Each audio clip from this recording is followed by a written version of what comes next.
नमस्कार। आज की जो ये घटना है, ये घटना या ये कहानी जब आप सुनेंगे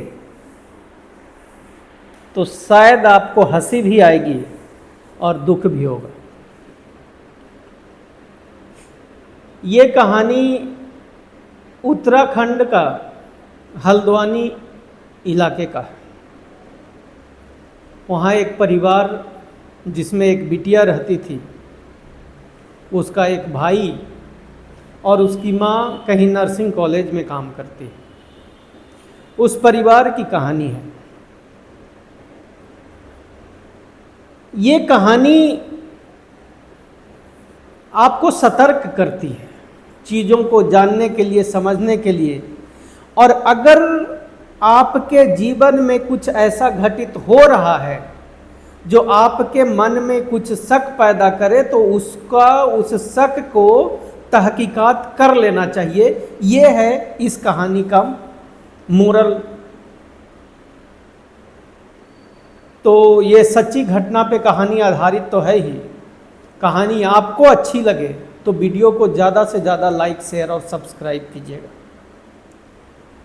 तो उस लड़की की उम्र लगभग 22 साल है। लड़की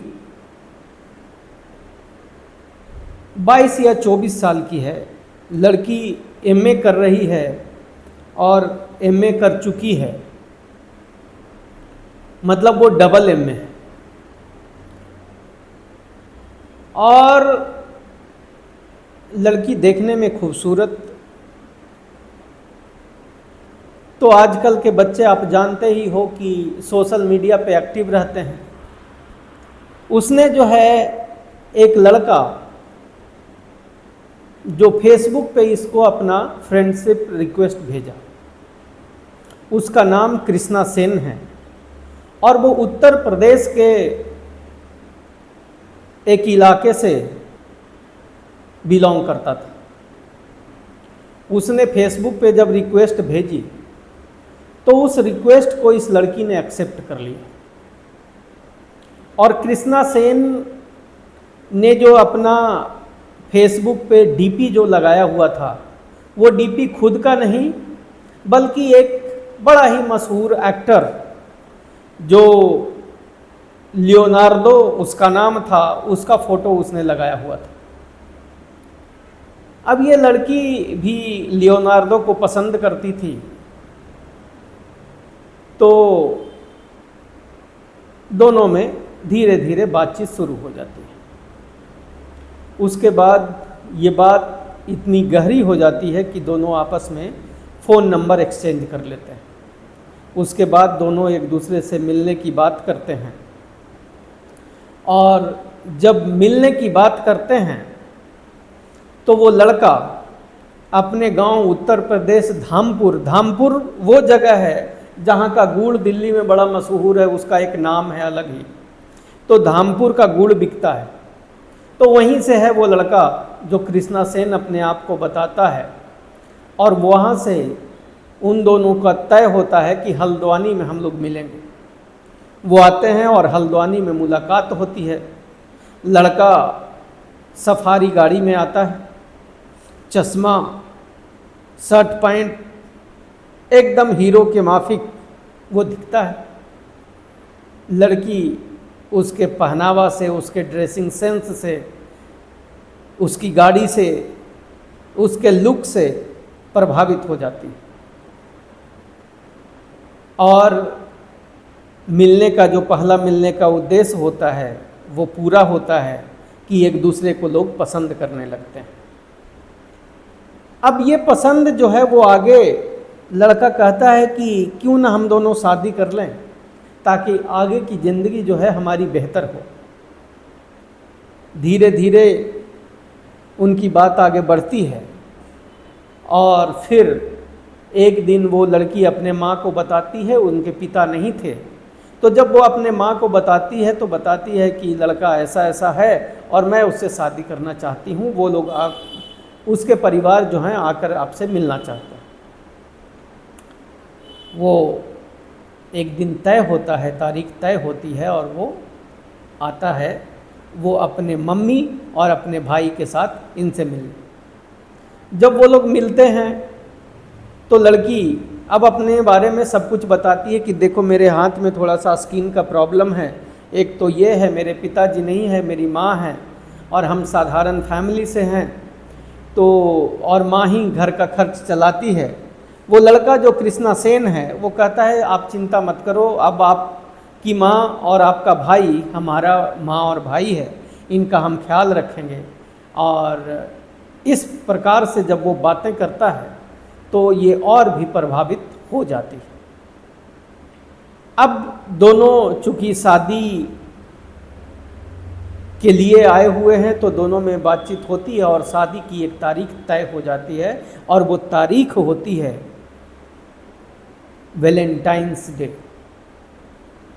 उसी दिन दोनों की शादी हो जाती है, दोनों आपस में शादी कर लेते हैं और ये शादी वहीं धामपुर का एक बैंक्वेट हॉल में वहाँ फिक्स होता है और उस जगह पे शादी होती है। उसके बाद ये दोनों की ज़िंदगी अच्छी चल रही होती है। अब उस बीच सब कुछ ठीक ही चल रहा था कि अचानक से लगभग 4 साल बाद वो लड़की अपने मायके आ जाती है और मायके से वहाँ की जो हल्द्वानी का थाना है उस थाने में पहुँचती है और जाकर अपने पति के खिलाफ एक कंप्लेन लिखवाती है। वो कहती है कि मेरा पति जो है मेरी बिना मर्जी के, बिना मुझसे डिवोर्स और तलाक लिए हुए उसने दूसरी शादी कर ली है, नंबर 1। दूसरा कि वो हमको दहेज के लिए प्रताड़ित करता रहता है, हमारे साथ मारपीट और बदसलूकी वगैरह वगैरह करता है।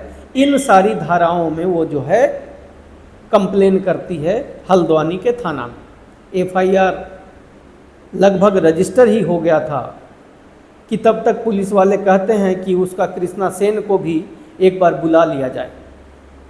कृष्णा सेन को पुलिस जो है वो कॉल करती है और कृष्णा सेन थाना पहुंचता है। जब वो थाना पहुंचता है तो सारे मेल पुलिस ऑफिसर वहाँ पे बैठे हुए थे, थाने के अधिकारी, और वो लोग उससे पूछताछ शुरू करते हैं। वो लोग डराते भी हैं, धमकाते भी हैं और मारने पीटने की धमकी देते हैं। उसके साथ जो बदतमीजियाँ वो कर रहा था वो सब रोकने छोड़ने की बात करते हैं।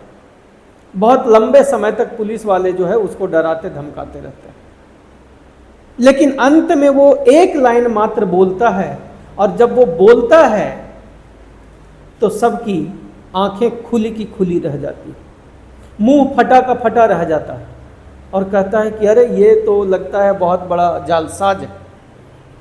वो कहता है कि मैं तो लड़का हूं ही नहीं, जो इल्जाम मेरे ऊपर आप लोग लगा रहे हो मैं तो लड़का हूं ही नहीं। अब FIR हो चुकी है, 498A लग चुका है, शादी की बात कह रहा है कि दूसरी लड़की से शादी कर लिया। तो कई सारी चीजें जो है पुलिस के दिमाग में कौंधता है। वो कहता है आप लोगों को यकीन नहीं है तो बुला लीजिए कोई एक डॉक्टर से, वो डॉक्टर आकर के हमें चेक कर लेगा और वो कह देगा कि हम लड़का हैं या नहीं है।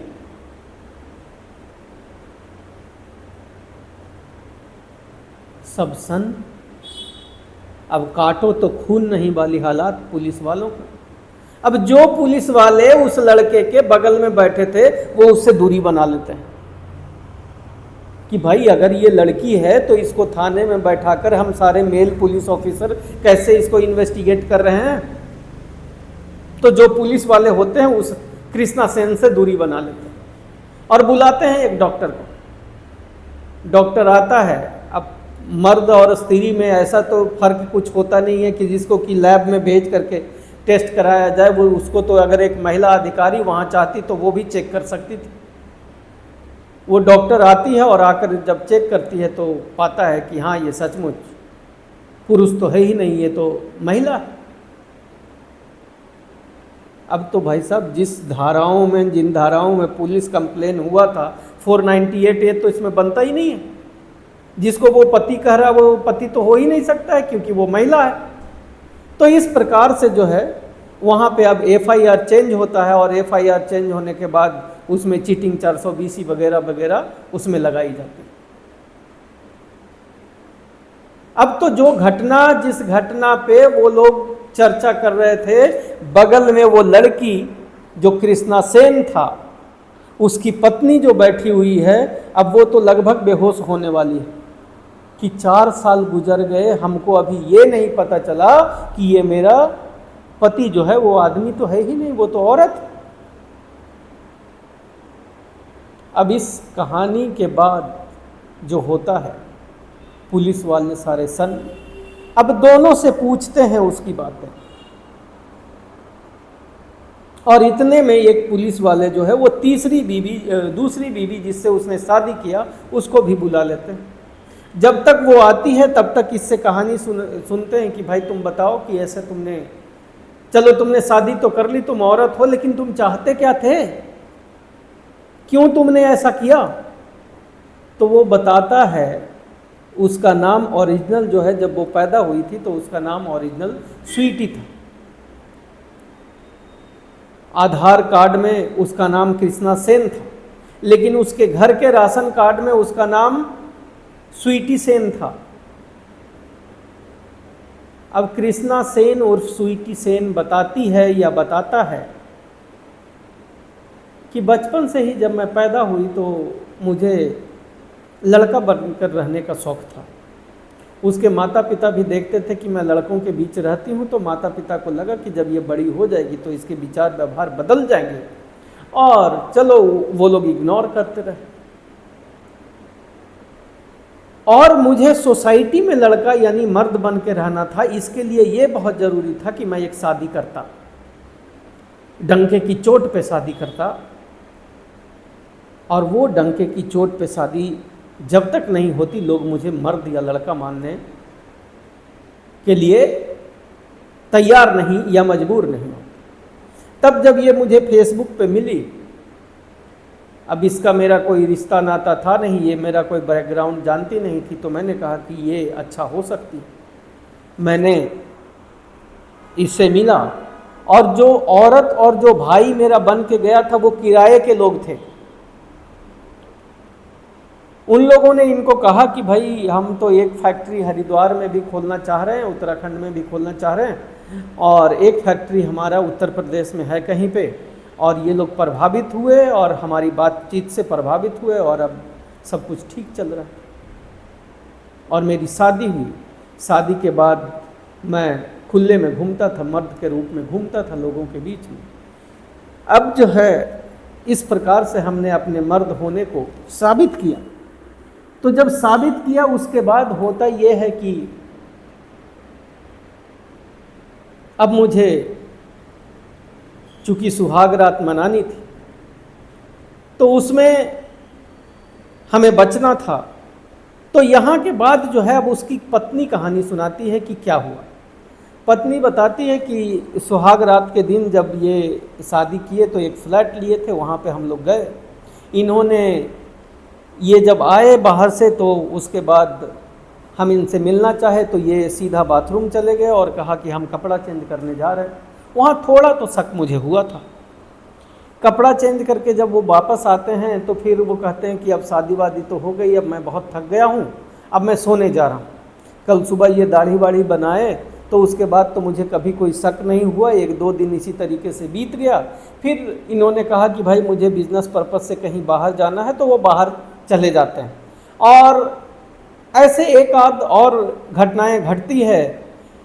जब हम लोग घूमने कहीं जा रहे थे पहाड़ों में तो रास्ते में ये गाड़ी भी इस तरीके से चलाते थे, वो सफारी जैसे कोई मर्द चला रहा हो।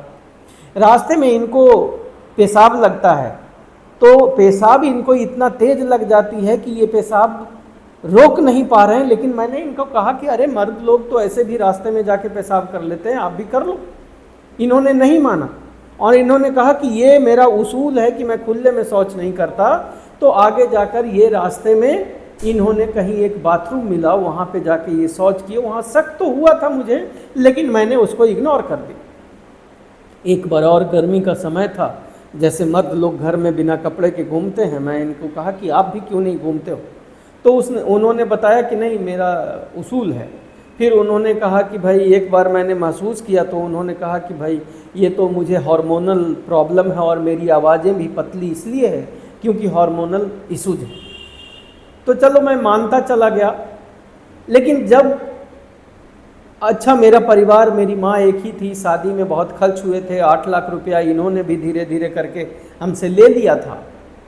तो इस प्रकार जो है अब हम लोग की हिम्मत नहीं थी कि अब ये शादी को हम तोड़ सकते थे, और हम तब तक निभाए जब तक हम निभा सकते थे।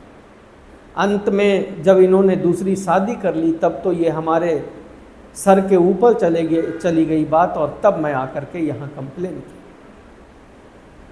अब दूसरी तरफ वो जो दूसरी वाली पत्नी आती है, वो कहती है कि मुझे तो कुछ ही दिन के बाद पता चल गया था कि ये जो है मर्द नहीं है, लेकिन मैं भी 2 साल से इसलिए साथ में थी क्योंकि हमारे घर परिवार वाले का नाम खराब होता कि हमने एक लड़की से शादी कर ली, उसके बाद हमसे भी ये बहुत पैसा लिए हुए थे, तो उसके बाद अब हम करते भी क्या करते। और 1-2 बार तो इन्होंने धमकी भी दे दी थी कि अगर इस बात को आपने खुलासा किया तो हम आपको मार देंगे, तो हम डर से नहीं।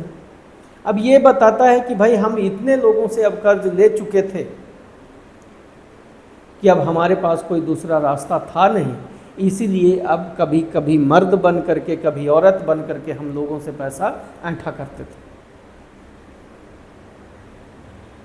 तो ये एक कहानी है जो आपको ये सिखाती है कि जीवन में जब जब जहाँ जहाँ शक हो तो उस शक को मन ही मन या जैसे भी जो भी उसका साधारण या उपाय हो उसको क्लैरिफाई ज़रूर करना लेना चाहिए, नहीं तो आपका जीवन आगे तक भी खराब हो सकता है। तो स्वस्थ रहिए, सुखी रहिए, विजिलेंट रहिए और अपना और अपनों का ख्याल रखिए। जय भारत।